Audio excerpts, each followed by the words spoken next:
is rough. Okay, it's hard out here for a pimp.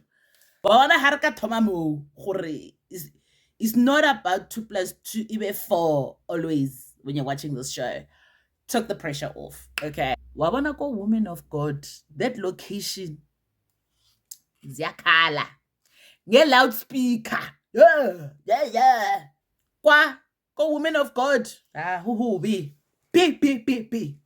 Stand in your convictions as a man. If you have the conviction and you say polygamy is what you want, stand in it. Okay? Don't come here and pussyfoot around and ask me what I think you are thinking.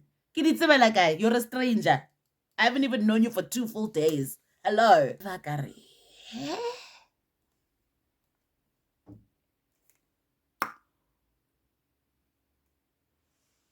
Question mark. What is this? But Nkululeko is a pretty boy who lacks substance. What we are seeing what that looks like when they are out there in the world trying to actually be a well-adjusted adult, relating to other people. And the struggle is real. Having these types of high expectations that when I'm in a relationship, when I get a girlfriend, when I get a boyfriend, when I'm in a marriage, when I have a family, I'll finally feel loved. I'll finally feel whole. I'll finally feel like I belong. I finally feel cherished, baby. That other person is broken too. They've also got their own trauma. And they cannot fully be held responsible for making you feel loved and cherished. But very few little boys who are growing up with the mothers and the grandmothers in the household have any perspective on what that woman is going through to maintain that marriage, to maintain living in that household. As a boy and subsequently as a man, when you grow up, you have no idea what those women are putting up with. None. Because you are all protected from it. So as a man, don't come and tell me your grandparents have been married for 60 years and that's what you want. You know nothing about what it took. Nothing about what it took for that woman to keep that marriage together for all of those years. Nothing.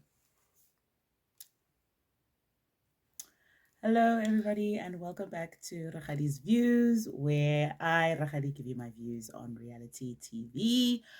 Welcome back to everybody who is a returning viewer and watcher. And for those who are new, hello, welcome, Rakgadi wa amogela. Welcome back, guys. Get little red lips today. I got a new color. Just side note for people who are makeup wearing people, they have these new long-lasting matte situations. I bought this for the first time yesterday. I struggled. Okay, it lasted like proper like 6-7 hours.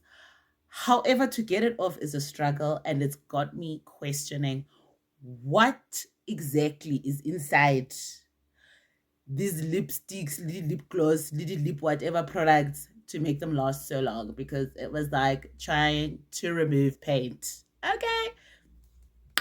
We just put things on because, we want to look pretty. But now that I've bought it, I'm also just like, girl, can't throw it away.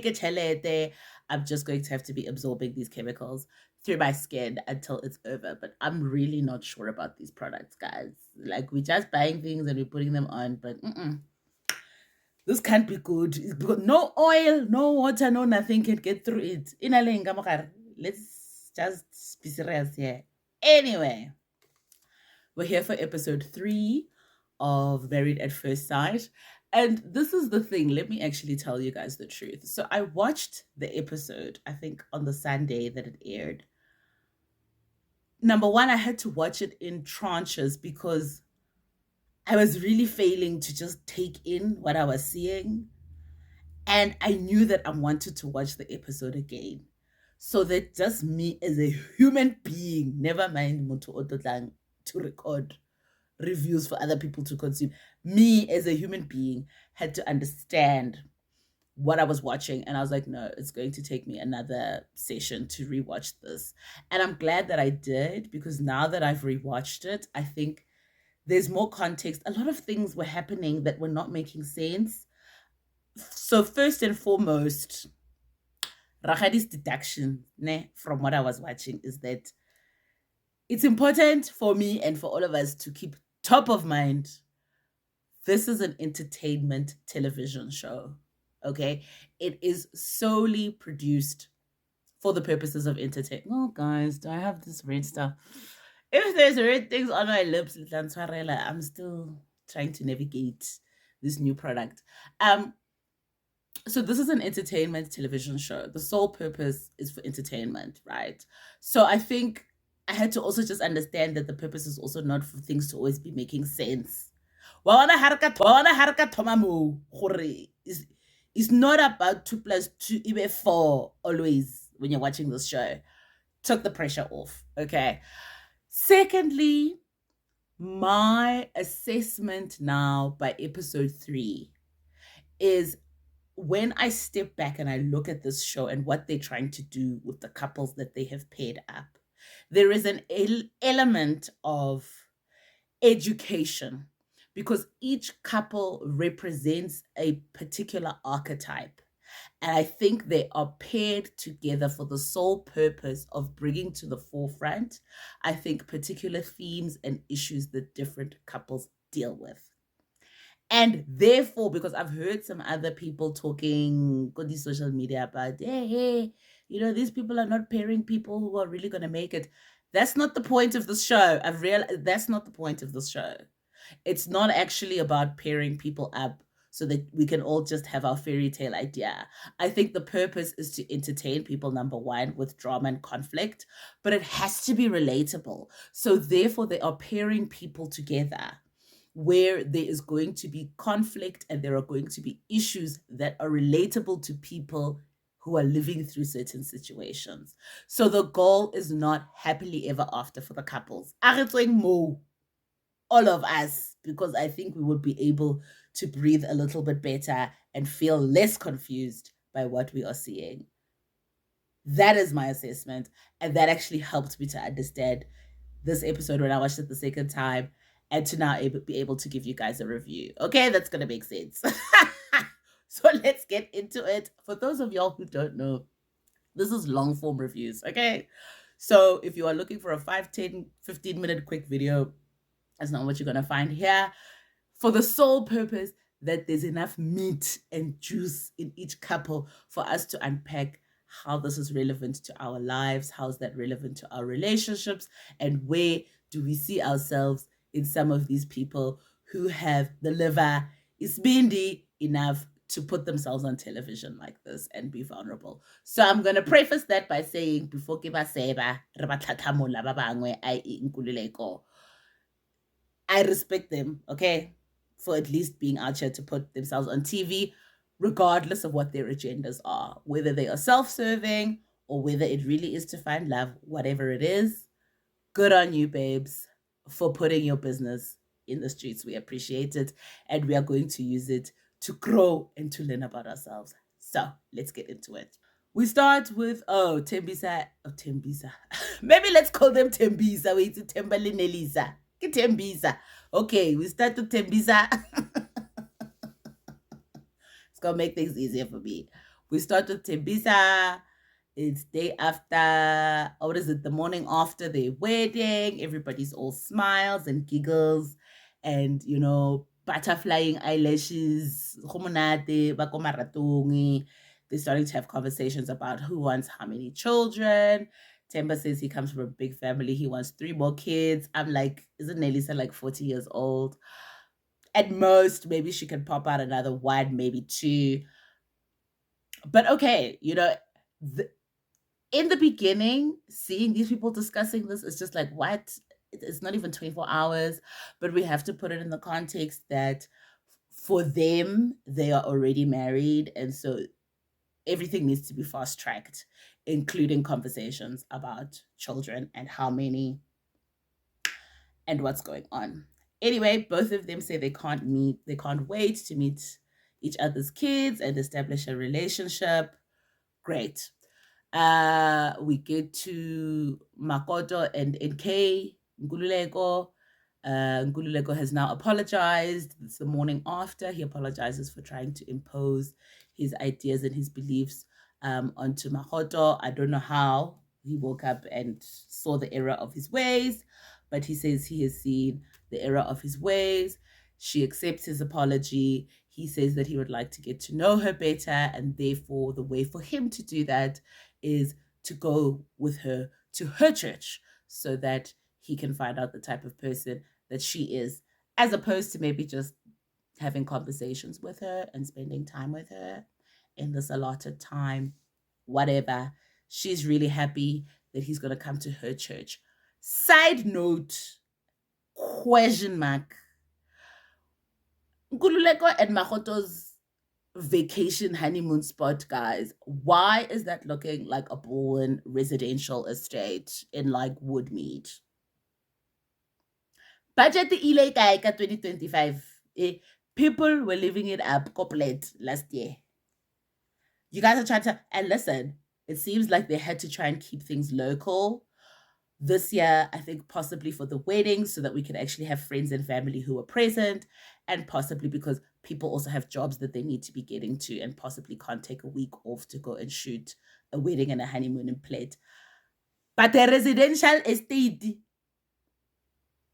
where like it looks like you are living with just, everybody who's coming back from work, just because it's got like a little man-made lake in the middle.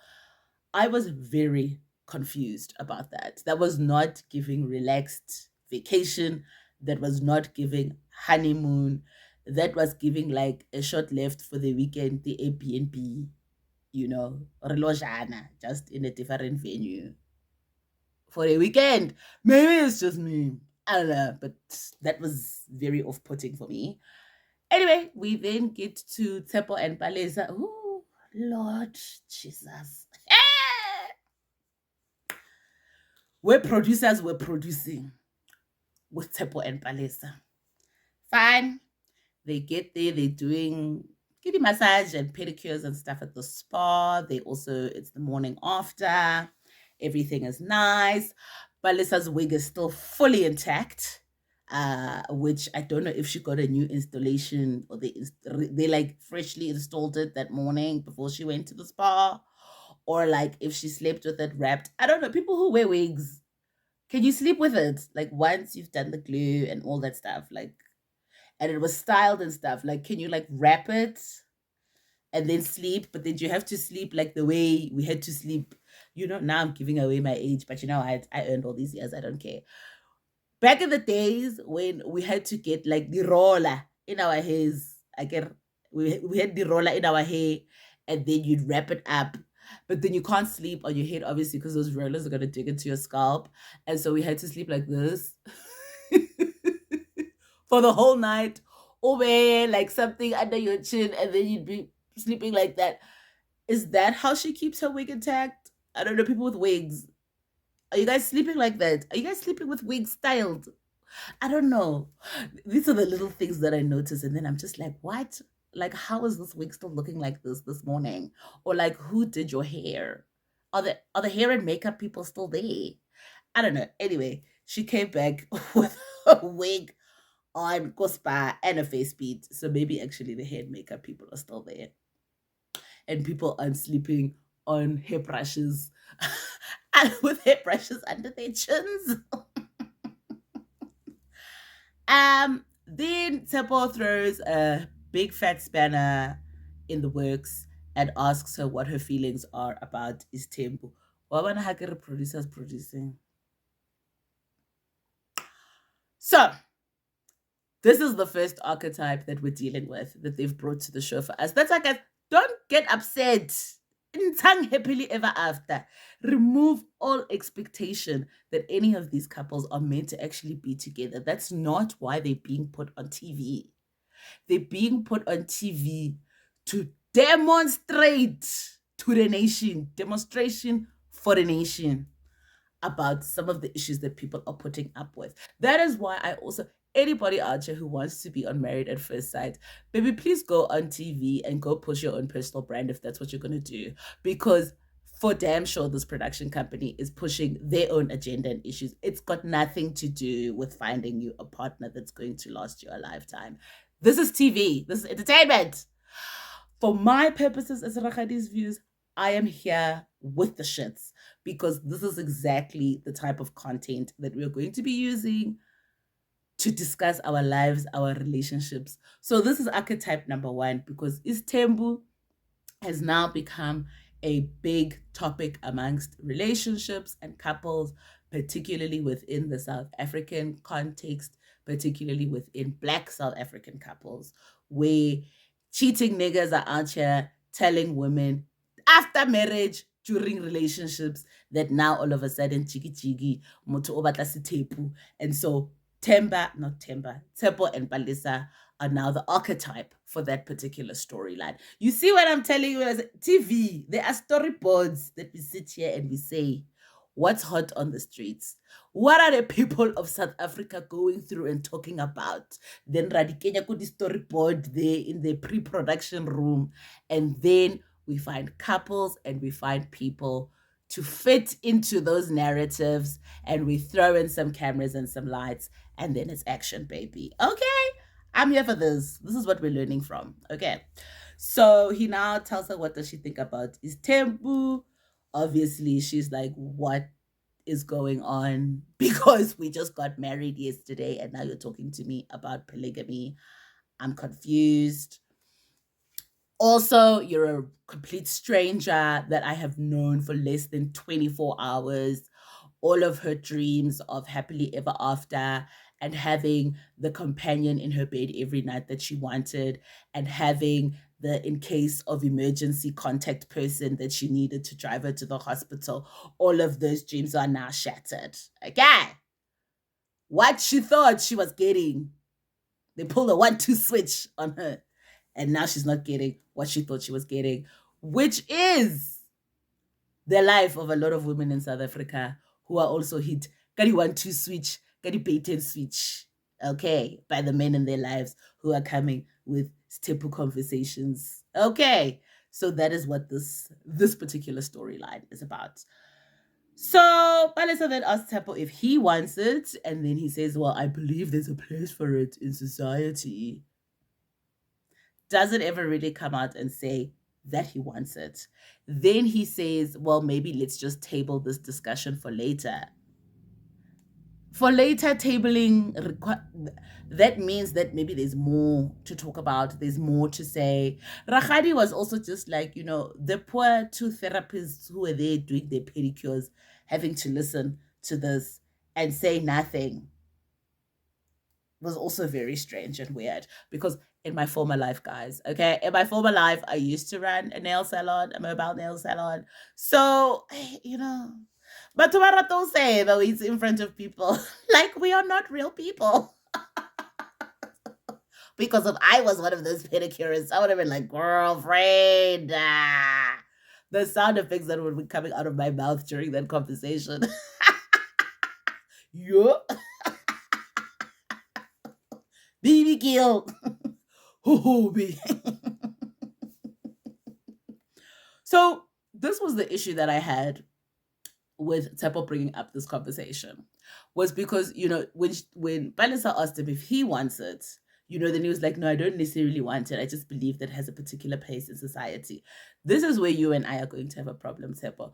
Because if you're about that life, please be about that life. Nah? Be direct and be open and honest in your communication. I don't understand why you would bring such an inflammatory topic up, and then when somebody's asking you questions to try and understand your position, you're going to backpedal and now tell us, well, you don't fully believe in it. If you don't believe in it, then why are we having this conversation? It's because you do believe in it, but for some reason, you're just trying to get it started. Just key ignition and just turn it. And then you want to get out of the car and say, well, actually, I'm not trying to get anywhere. I wasn't really trying to drive. I just wanted to start the car. Very interesting. Another side note that was interesting for me as Rakgadi is that these 2 people speak English to each other. And they are both Sotho people.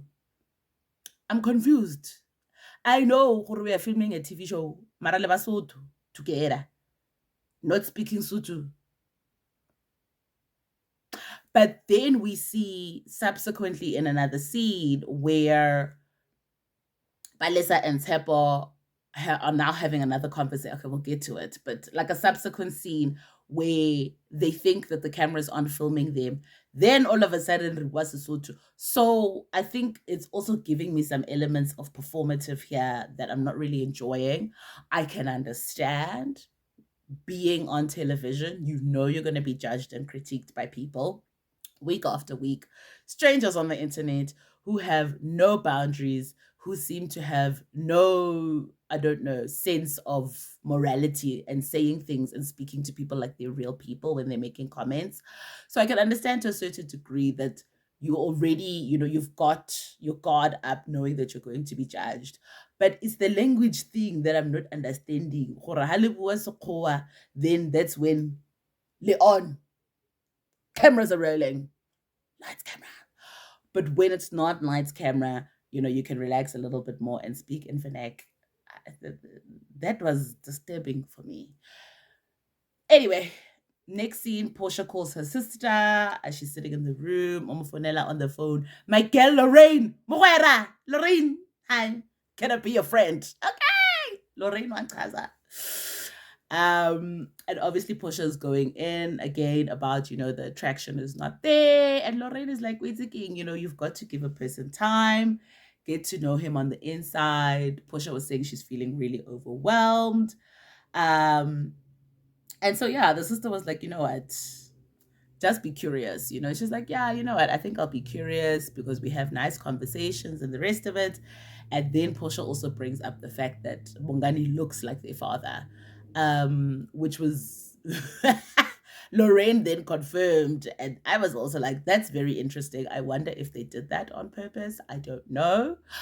But I was like, Porsha, hoo big girl, because if you were already struggling with attraction before, and now this person looks like your daddy too, like the chooses highly nagoya marathon ko dikobong, the chooses little flower. How? Baby. Situation. And what I'm not understanding personally as Rakgadi, or maybe I do understand it, but it's a question that maybe I pose to myself to pose to all of you as well. It seems like people are really just lambasting Porsha left and right, um, for struggling with the fact that she's not attracted to this man physically. And I'm not understanding. Because if what she asked for specifically was tall, dark, and handsome, and they did not deliver on that, why is there an expectation that she is supposed to immediately pivot and immediately then move from I am not attracted to this person to all the way attracted to this person? And so I think this couple, Porsha and Bongani, represents the second archetype, right? Because people, we all have our ideas of this is my type. We've got our list. So. Some people's lists are shorter, some people's lists are longer. And I can only speak about being a woman because that is my experience. But there seems to be sometimes a societal expectation that women should be happy to settle with a guy just because he is good on paper. I.e., if you previously are attracted to the bad boy because of our unresolved trauma from our fathers and father figures who were present or not, because you love these bad boys and these nice guys, right? The ones who are good on paper only, because nice guys also, but we're speaking in generic terms, right? So if you previously liked the bad boy who's good looking, who's edgy, he provides enough polarity to really get the desire going for you, but you're not getting the results that you want because you're not treated and loved in the way that you want, right? So women, we then sometimes get told by society, as well as telling ourselves, that, okay, if this, roughneck somebody, it's not working out, maybe it can be nice, we get our thrills, mtavazos, mtavazing, gomonate, but in terms of actual stability and love, whatever my needs are, they're not getting met. So perhaps then what I should do is settle down with Mr. Nice Guy, who maybe might not get my juices flowing and I'm not that attracted to, but I know that I can have a stable, generally uneventful, healthy relationship with. This is that archetype. That is why they are here. Labona, guys. Wabona, I know I'm late, but I needed to be, because the first time I watched this it was not clicking into place. Now it's clicking into place. I can see, I can think we can all be there together.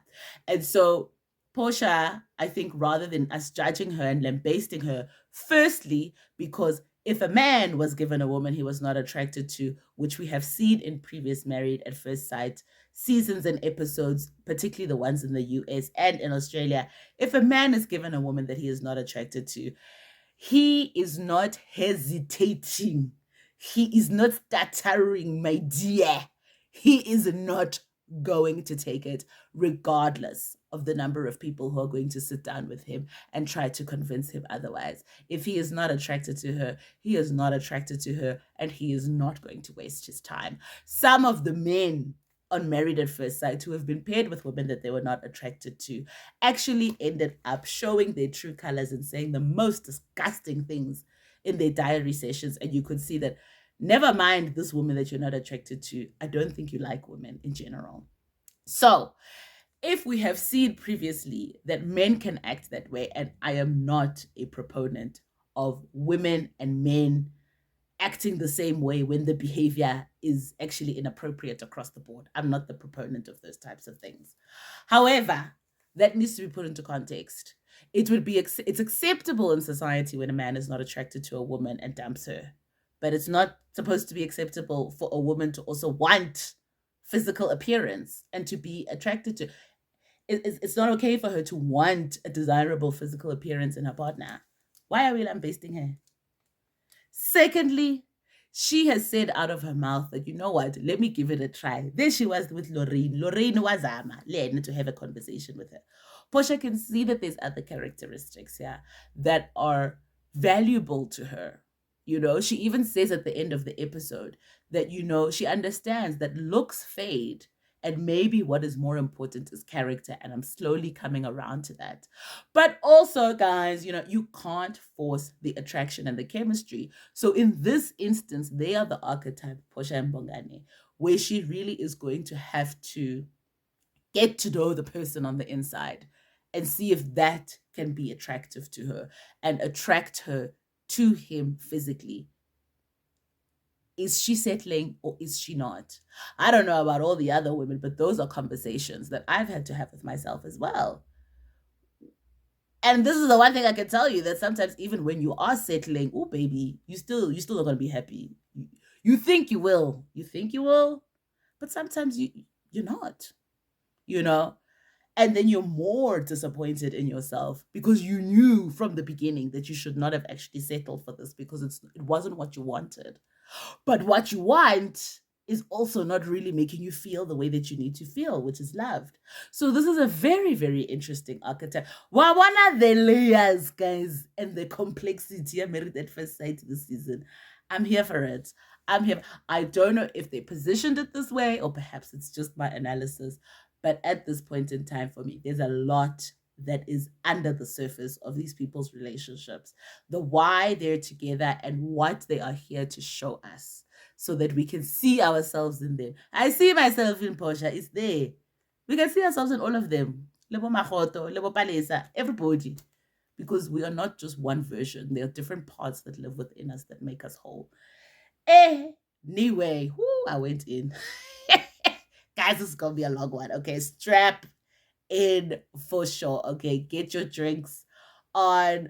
Put this on speaker while you're doing your housework and your laundry, or if you're in your car on your way to work. Strap in. There's a lot for us to unpack. Okay, so then we move on to Tshepo and Palesa are now at lunch after he went and dropped the bomb on her at the spa. They get to lunch, they're sitting at the table. Palesa is visibly upset. Her energy is off, and she's basically giving him the silent treatment and being very passive aggressive about things, which I wasn't enjoying so much as a viewer. But let's not sit here and judge Balisa as if none of us have been passive aggressive, okay? Because been there, baby girl, okay? Been there, done that. So they're sitting at the table. Tepo is basically having to pull teeth and ask her very direct yes or no questions to try and elicit some sort of response from her. And we get to the point where she finally says that she's upset about the polygamy statement. It threw her off. And she's not so sure about his intentions anyway. And Tapa's like, listen, I noticed that she was, withdrawn and disappointed after we had that conversation, which is why he then approached her the way that he did. I will give Tapa, even though he set her up in the conversation about polygamy, that was a setup. Another setup and another scheme that Todd came with to bring the bullshit. He set her up. I will give him credit in this conversation for the fact that at least he engaged directly to get her to talk about why she was upset, what was upsetting her, and maybe find a way to resolve it. I'll give him some few points for that. Okay. Then, so she says she's upset about the polygamy thing. He asks her if polygamy is something that she believes that he wants. Wabona Tshepo, go feel the points, get gape. How would she know that? Why are you asking her a question about what she believes you believe? What? Why I was confused in the beginning when I was just like, what is this? Stand in your convictions as a man. If you have the conviction and you say polygamy is what you want, stand in it. Okay? Don't come here and pussyfoot around and ask me what I think you are thinking. You're a stranger. I haven't even known you for 2 full days. Hello. Oh, God. Then Palisa's also just like, it's irrelevant what I believe. Polygamy is in you. It's clearly something that you want. Otherwise, we wouldn't be having this conversation at all. But Lisa feels that she was blindsided because she was. Because she was. Kitsepo. And then producers Baraja, Bar Spice, Bar Kashmiri chili powder, Bar Mixa. Yes, for TV, babes. Unfortunately, you were blindsided. So she was like, she was feeling very overwhelmed. But she says she's going to choose to believe him, i.e., it's day 1 of this experiment. Leave form. I'm on leave for however many days or weeks. Contract is literally day 1. Like day 1 of a full day. What am I going to say at this point? Even though this person only says the surprise, it's a lucky packet that I was not expecting. So babes was just like, fine. We choose to believe you, and I'm going to wait for you to prove me wrong that polygamy is not something that you want. But Lisa's not about that polygamous life. She says she's not interested. She does not even want to have this conversation again. And then, question mark, as to what am I seeing on this television screen? Because Palisa then made Tepo make this vow of repeating after her, talking about how he's not going to allow the bad spirits of polygamy, banishing them from their sacred union, and he's going to promise to love her forever and ever, Gary.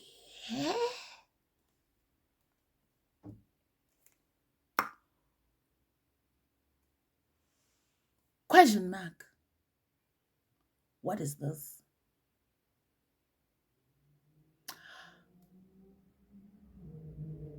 It's giving Once Upon a Time Cinderella. And I'm not judging Palisa for having that perception. It is what has been drilled into us all since we were little girls, which we've realized as we've grown up was really it was PR and marketing at Disney doesn't exist. So, but it seems like I think she still harbors these happily ever after, forever and ever situations because that vow that Tsepo then also went along with and repeated, I did not under Micholo, guys. I guess maybe you guys understood it. I was very confused about what I was watching. Later on, they showed then Palisa and Tsepo in their room having an off-camera conversation. Now they're speaking Kasisotho here. Very strange, not in front of the cameras. They little fast full blown behind the cameras, but their mics are on. Where Balesa's basically saying, you know what, listen, you made the comment that you made. I'm over it. I'm moving on. Can we move on? I.e., nigga was shooting a TV show. Okay? So the show must continue. Lights, camera, action. I don't know if I'm also really believing about this polygamy story, but we are both here. We are on TV. The show must go on. Then Tepo says, well, you know, her response to the things that he said, i.e., her silent treatment and her rejection of him, brought up his fears and his trauma from his past. Wait.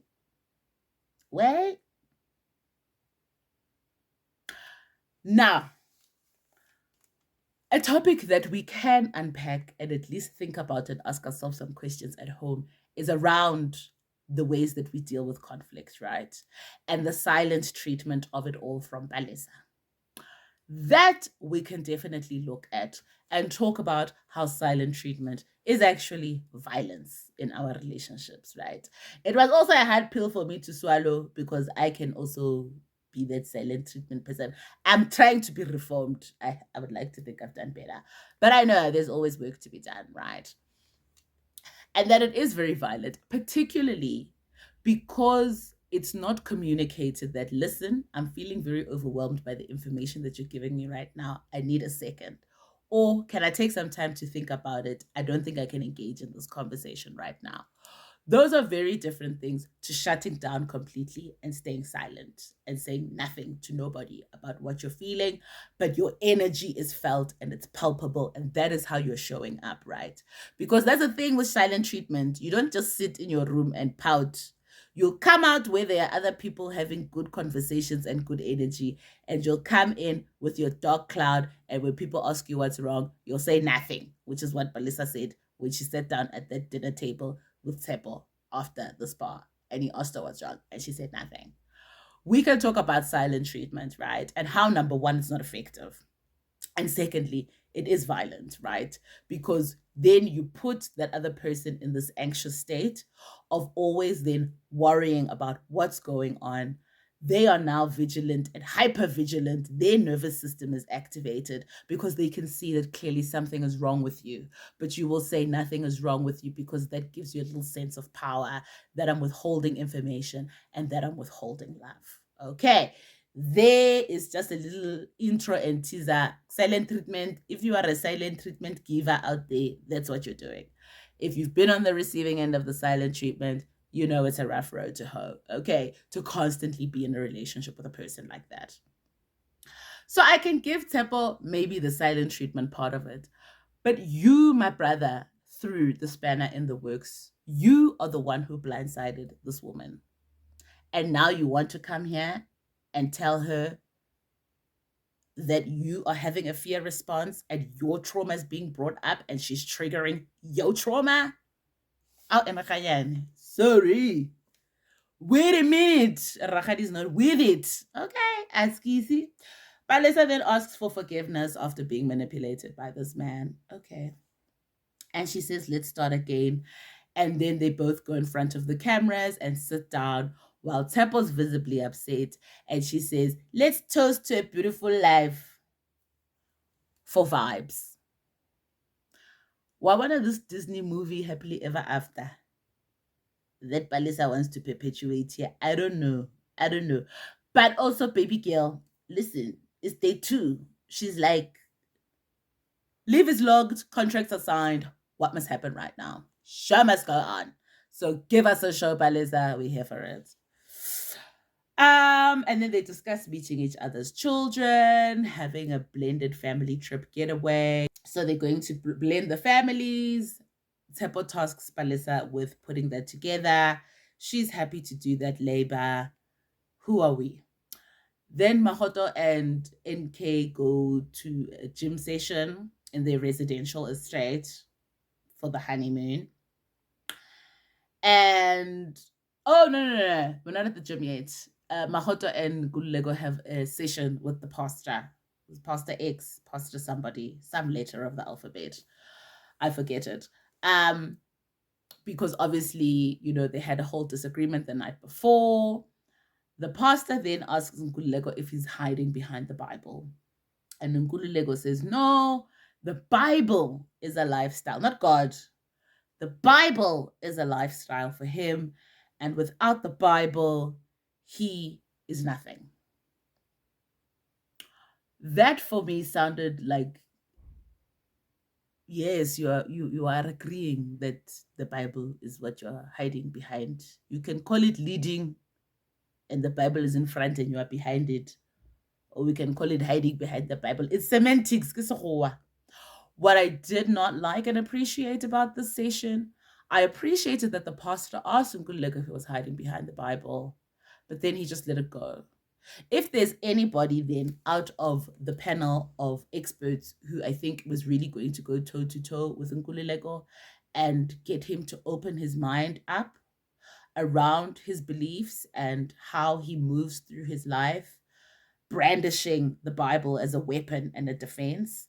If there was anybody who was going to have that conversation, it was this pastor. And I felt like he didn't go where he actually needed to go with him.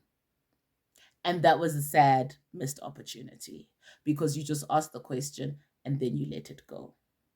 The intervention, from my perspective, was not successful. So Pastor then tells Makoto and Nkululeko that they both have unlearning to do about each other and that they need to go out and bond and have fun. And then write down their list of priorities with money, exercise, work, the rest of it. The whole time this conversation is happening, the two of them, Makoto and Nkululeko, are sitting down holding hands. I'm confused. Why are we holding? Since when were we holding hands, physical affection and touch? These people are. This couple is confusing me. Like, I'm getting whiplash already because I know he apologized in the morning, Nkululeko, but like, the hand holding was very intimate. Like when did this intimacy develop? Am I crazy? I mean, am I looking at the crazy person?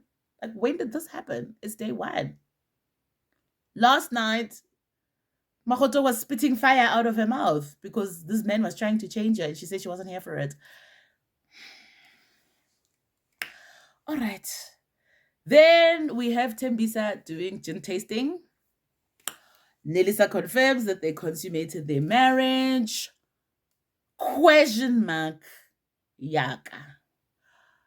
People are adults. Go ahead and consummate.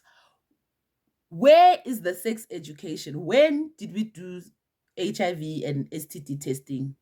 Where were the condoms? Where is Dr. Zenda? I think that would have been a great moment for the nation of South Africa if we could have just had like a smallanyana, just an insert, okay, of when these people got tested, who was serving out lube and condoms. Even if they found it in their room, like a bowl of condoms and some lube and a note. Sexual health is very important in this country. And now we have people on a television show who are consummating marriages with strangers on the first night. Just question mark. Anyway, they consummated it. Nelisa suggests, the gin is so nice. Let's take a bottle back to our room. Temba then comes with a very whiplash comment. Anka, a very hard right of the course, and he suggests that she has a problem with alcohol. When?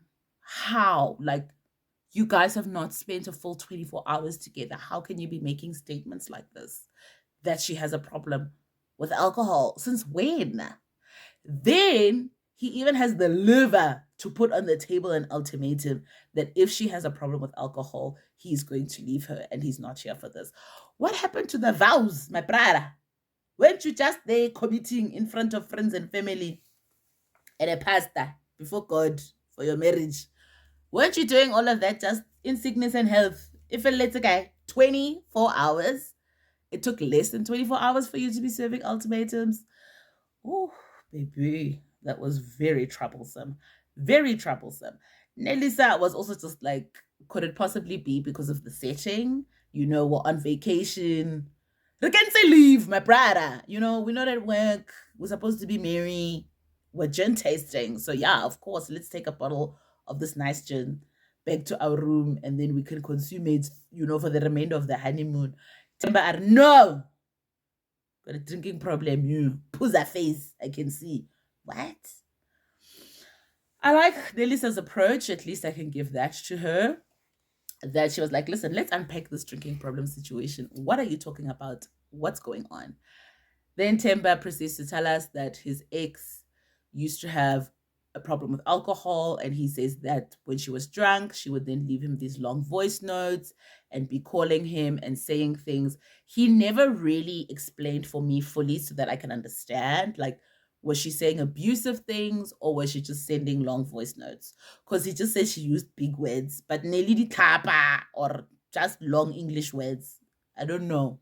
So I'm not sure what his explanation actually means as to what was happening with the ex-girlfriend. But essentially, they were able to uncover, and this was a teachable moment for all of us, that it is because of Timber's ex and her relationship with alcohol and the trauma that he experienced from that, that he has now come into this relationship and is holding Nelisa hostage, you know, to the actions of his ex, which is an important thing, you know, and I liked Nelisa's approach. I mean, she could have hit the roof and called him all kinds of names for suggesting on national television that she has a drinking problem after he spent only 24 hours with her. But you know, she handled it. She handled it. She handled it like a woman. So there. Then they discuss where they're going to be living. You know, she says she's been in Rustenburg for most of her life, and also her son. Oh, I think she's been there for 6 years. And she's like, her son, you know, this is the first stability that he's had. He really loves living in Rustenburg, even though, like, he seems like he's an adult. He was giving me over 18 when we saw him at the wedding. But either way, you know, she's built a home for him, and, you know, he's very comfortable and stable in that home. And, you know, moving is not something that he wants to do. Where I was starting to just be like, question mark, Nelisa girl, please do not suggest that you're going to move to a different city for this man that you've just met while you've got a whole career, a home and family and friends called Rustenburg. But then she tells us that no, actually there was a job post that opened up in Joburg that she had already applied for. So she has already started having a conversation with her son to let him know that, like, listen, there's a possibility I might be moving. And I think obviously the son is not perhaps ready for that. But, you know, it is what it is. Mama's got to make her money. Temba says, you know, listen, I know I can see the relationship and the connection you have with your son. I don't want to come in between that. We'll find a way and a solution. I don't know what that solution and that way is, but he says they're going to find it. Then Porsha and Bongani go out for dinner, which is she was looking really good, girl. She was looking really good in this red dress. Ooh. Can see she blew Bongani's socks off. I'm impressed, Bongani. I'm a khalete. Yeah. So they said they have the dinner, getting to know each other. Porsha slightly tries to accuse Bongani of being a mama's boy, and he's like, well, what's the definition of that? And then she backed off. Which for me, I must say, I like that intellectual sparring. I hope Porsha can meet him on that level. I don't know if she can. But Bongani is giving very like cool, calm, and collected. I won't shout and scream, but yes, let me understand, and I'll give some pushback, when it comes to us sharing ideas and the rest of us. So I would hope Pusha can meet him there. And then we find out that Pusha is actually a mama's girl, give mama's baby, Lena, and she admits to it freely while she was out here accusing people of being mama's boys. Pupilo. Um, and Portia basically says, she's always had to take on the role of being the man. Um, as she says, she doesn't have a close relationship with her father. She says the father's there, but they don't really have a close relationship. We don't know what happened. She doesn't delve into detail. Um, but she says she's always had to shown up as the man, masculine in her own life, and certainly in all of her relationships. And she's like, now I am ready to let a man in. I'm ready to open up, let love in. Okay. She's tired of being strong. She's tired of Mbogodo. She also wants to just, be soft, be held. And I was just like, yes, this is good. Another archetype. Well, not an archetype, more of a theme, I think, in their relationship, because we've already defined their archetype. Um, which is about, I think a lot of women, the way the world has been going, the way that patriarchy has been going, and now the results of that are coming to the forefront, is that there are a lot of women who just feel like, what, they've had to take the lead. They've had to be in charge of their own lives, of their own survival, like just, shelter, food, work. And because they have had to be so independent and self sufficient, and a lot of them really just realize that you can't be depending on these men because some of them you depend on and they let you down. That is a theme, I think, for a lot of women. I'm really going to say black women because, these white girls have it hard out here too. Okay. Guys, these white women I saw on Secret Lives of Mormon Wives, if you haven't watched that one, season 2 in particular, white women are out here supporting these men too. Okay? White women are there making more money than their men, supporting the whole households, and still getting cheated on and treated like shit. It's rough. Okay? It's hard out here for a pimp across races. So it's not just black women. But basically, I think that is another interesting theme. Wabana storyboard that was on the wall, co-production, a narrative that we can discuss. So interesting because she's made it her intention. She says she wants to let the wall down and stop being strong and let somebody else take the lead. I believe that is her intention. I don't know if she's actually going to be able to do it because we see her subsequently in a session with the pastor again, talking about her struggle to be attracted to him, and that it's really not working out for her because she looks at him and, there's nothing for her that she feels on the inside for this man. So I don't know then where that trust and that vulnerability will come in. But it's interesting because I also wonder when I hear Portia speaking, what impact her relationship with her father or lack of an intimate emotional relationship with her father, what impact that has on her ability to actually let go in her relationships and allow her partner to step forward and allow her to be supported and to feel supported and to make space for her other partner to do that. That I think is a deeper question for all of us at home as well, particularly if you are a woman who identifies as, an independent, hyper independent to some degree, go out and get the bacon, projecting masculine energy most of the time. Listen, living in a capitalistic society is doing that to all of us by default.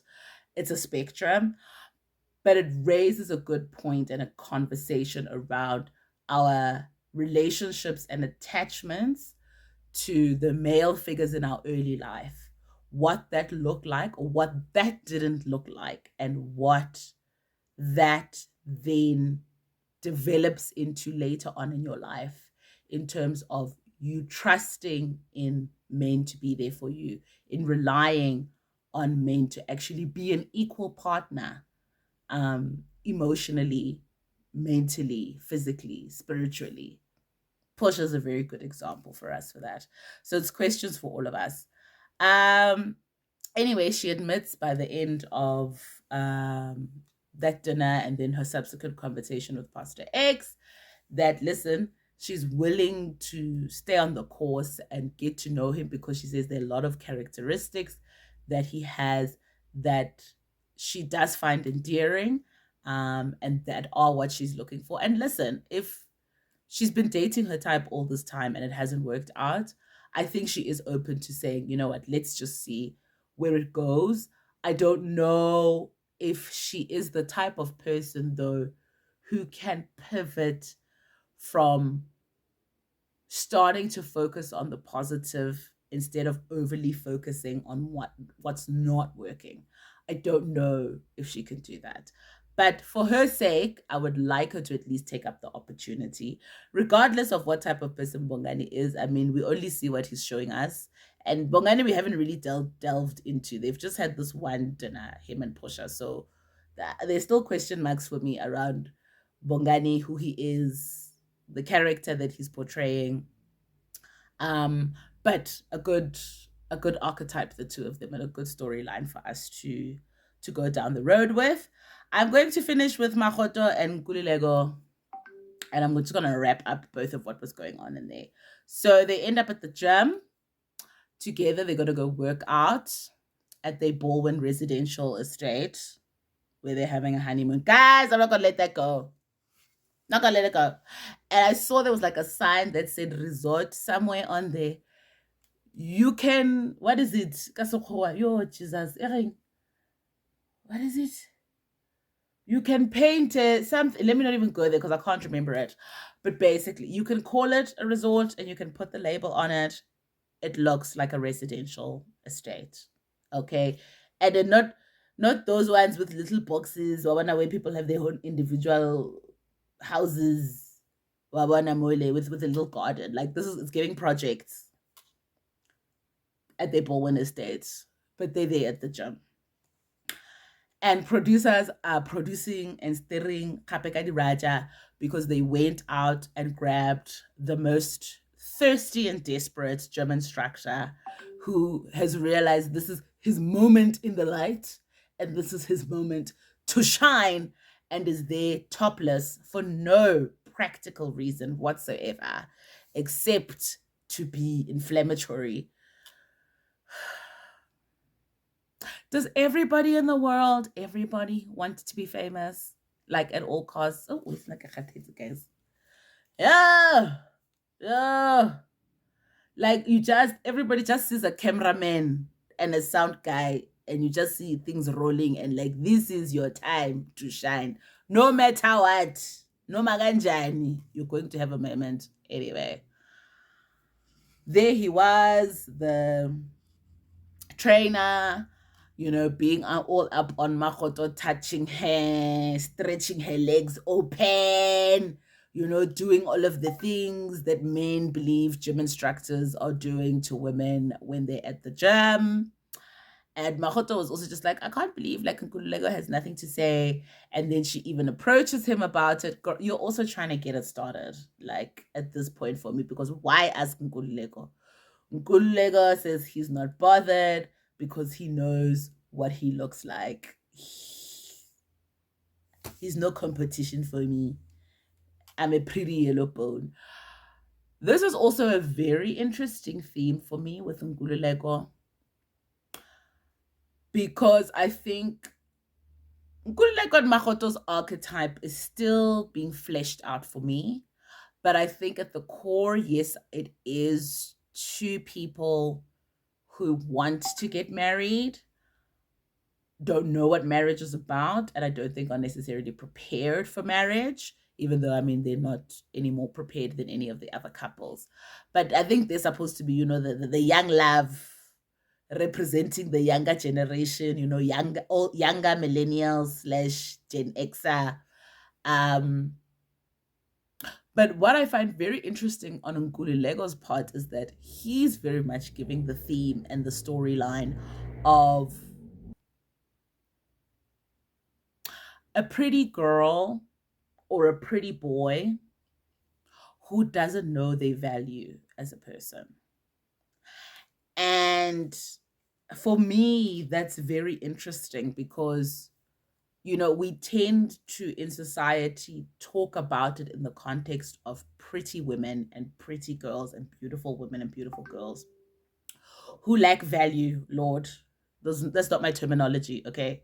The things that people are saying in the manosphere.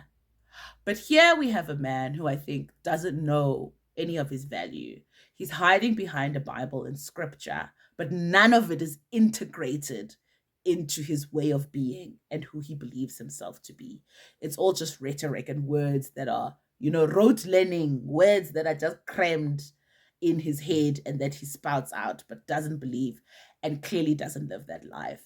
And so we are seeing now that if the only value that he perceives himself to have are his looks, what does it look like when he's trying to build himself as a person in a marriage?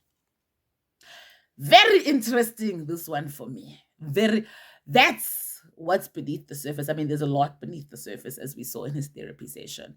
But Nkululeko is a pretty boy who lacks substance. What we are seeing what that looks like when they are out there in the world trying to actually be a well-adjusted adult relating to other people. And the struggle is real because, babes, if the only thing you're banking on is that I'm a pretty yellow but character, words and scriptures are meaningless because you're not living any of them. I mean, there he is in the gym. Nkululeko is then berating Makoto, telling her that she can't be seen in clubs. He has a problem with that. And she's like, that's my job. Like, if I have to go and make an appearance at the club or I'm hosting, he then tells her that she should decline. And she's like, what? Like, there's money on the table. That's my job. I can't be declining doing things like that. He proceeds to tell her that that is not what somebody who is a woman of God. Wabona ko woman of God, that location, ziyakhala, nge-loudspeaker. Yeah. Because there are many women willingly placing themselves in that location. And that seems like a very small cage for someone to be living in, particularly somebody who wants to be a full human being, a whole human being. Kwa, go woman of God. Be. He tells her that she's a woman of God, and a woman of God would not carry herself like that, would not be seen dead in places like that. Makoto proceeds to ask him, but you drink alcohol. That's something that, godly people are not supposed to be doing, but you drink it. And because Nkululeko has not been challenged, doesn't know how to have a conversation, he immediately deflects and says, but he doesn't get drunk. He's able to hold his liquor. Has she ever seen him drunk in the less than 24 hours they've spent together? Because, such a long time to get to know someone. Has he ever been drunk? So there are rules for women of God. There are exceptions for him, man of God. There are justifications for him, man of God. There's context for him as a man of God, why he can be doing ungodly things like consuming alcohol. But there is no give. There is no room for her to maneuver. Women of God is cast in stone.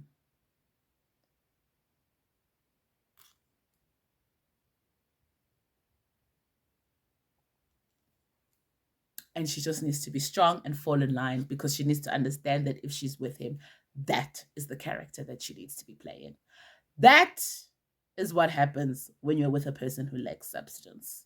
Then you get written in as a character. They are the main event. You are the supporting actor and the supporting actress. Your script will be given to you. You will be told when to speak and what to say. You are an accessory to the image. Because me too, as a person, Nkululeko, I am empty. I view myself as an accessory. I view myself as a character in this show, which is my life that I am playing.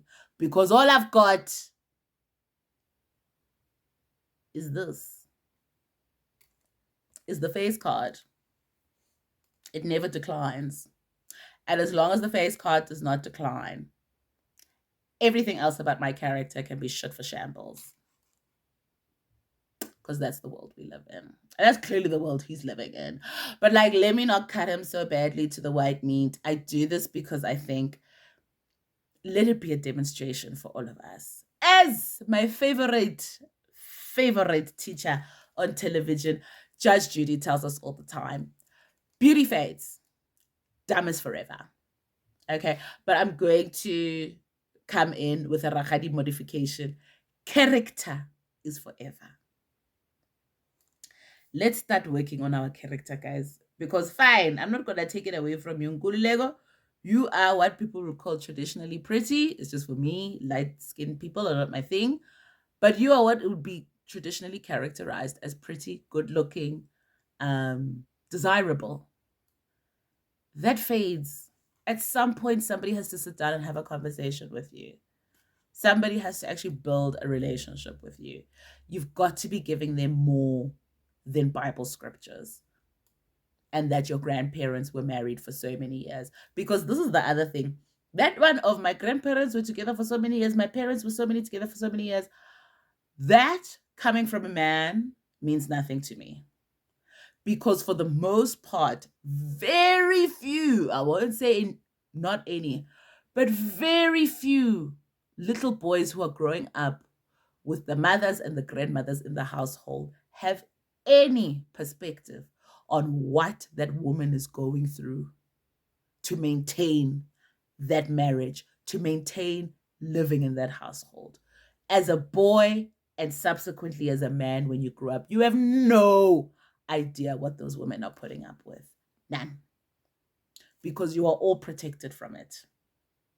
If you are lucky enough to be a young girl who grows up and your mother, your aunt, your sister, your grandmother sits down and you guys can have that relationship where she starts talking to you and telling you what's actually been going on, then you start to see the longevity of people's marriages.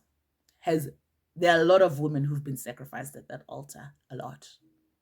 So as a man, don't come and tell me your grandparents have been married for 60 years and that's what you want. You know nothing about what it took. Nothing about what it took for that woman to keep that marriage together for all of those years. Nothing.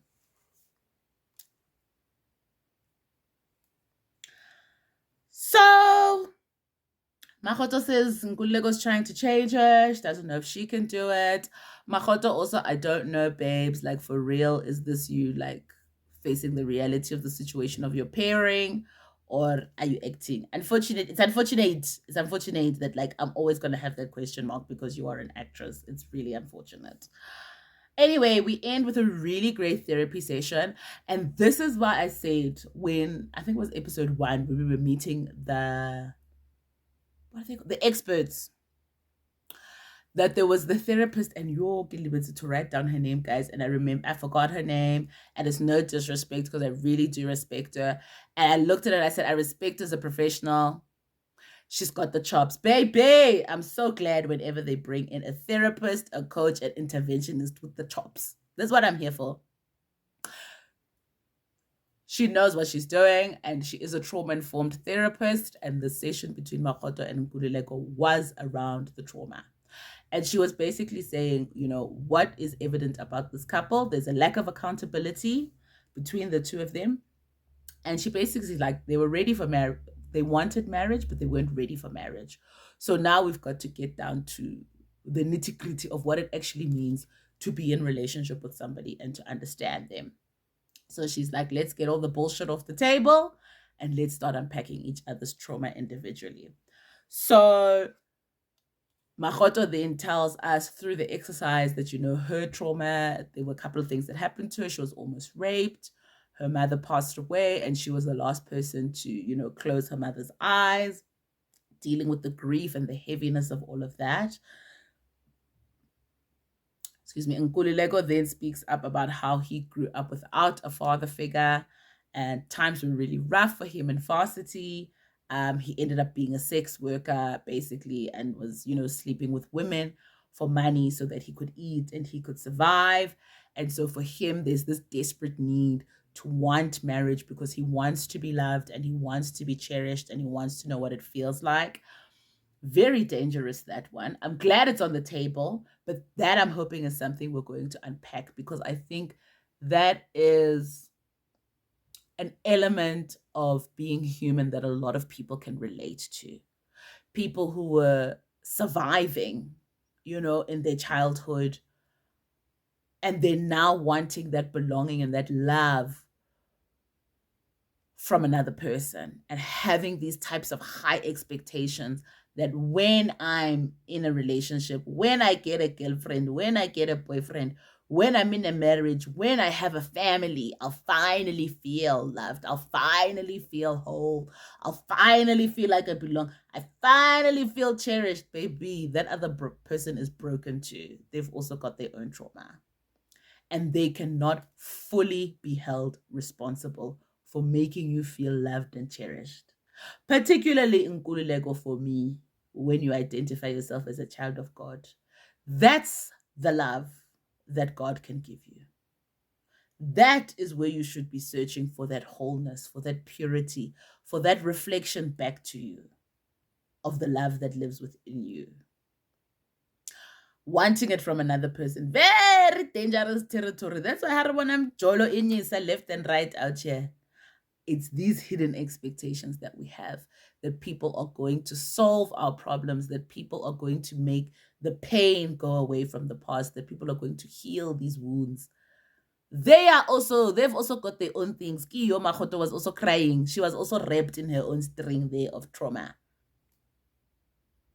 She can barely get through her own stuff. Now you're bringing these things of that I must love you the way that you are and I must be a woman of God. We have a lot of expectations of people, and it's a good lesson, because I think we all do it, if we're being honest. We've been programmed and nurtured to believe that that is what love is. Jerry Maguire, making me whole. There's no me without you. Woo, okay, Tony. There's no me without you. There's no Saturday nights without you. Beautiful love songs that we sway to and sing to. Unrealistic in this evolution of humanity that we're living through. Because in this evolution of humanity that we're living through, we're being asked to unpack our trauma. We're being asked to shine a light on what lives in the darkness of our consciousness, and to really now start understanding where are the places where my needs were not met, and how am I projecting that onto other people and creating unrealistic expectations of another human being to be able to hold that and to heal that for me. They are just a person also trying to figure out how to person. And so this was a really powerful exercise, because I think the therapist was able to show them that, you guys are starting this marriage from projection. You're both projecting, as much as Nkulego's the obvious projector. Makoto, she's got her own projections that she's also placing onto Nkulego that show up in her defense, and the defense mechanisms, which even Nkulego said this exercise helped him to be able to see and to understand.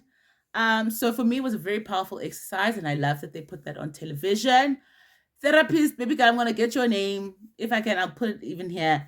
Got the chops. Love to see a skilled interventionist at work. I think this is what people need more of, to know that like this is actually what happens when you are sitting with a therapist who knows what they're doing. And I think it was powerful for people who are watching as well, that, relationships and intimacy require this level of vulnerability so that you can understand where this person is coming from. I say it all the time as Rakgadi here, but even in my personal life and professional, people, everybody's behaviors are informed by where they come from and their trauma. There is context for why people behave the way that they do. I'm not saying we must be out here condoning all types of behavior, but what it helps us to gain is understanding of ourselves, so that we can understand why we behave the way that we do in certain situations. And that allows us to understand why others can do that. And from there, in that understanding, we can start now working on cultivating compassion for ourselves and for each other based on where we've come from and where we want to go. Start working towards that. But if you don't understand a person on this level, if we can't get to that level of vulnerability between the two of us, as NK and Makoto showed us, it becomes very difficult. That we're just fighting. It's just our egos fighting with each other and saying, I won't be subdued. You won't make me do this. And there's reasons for that. So I loved it.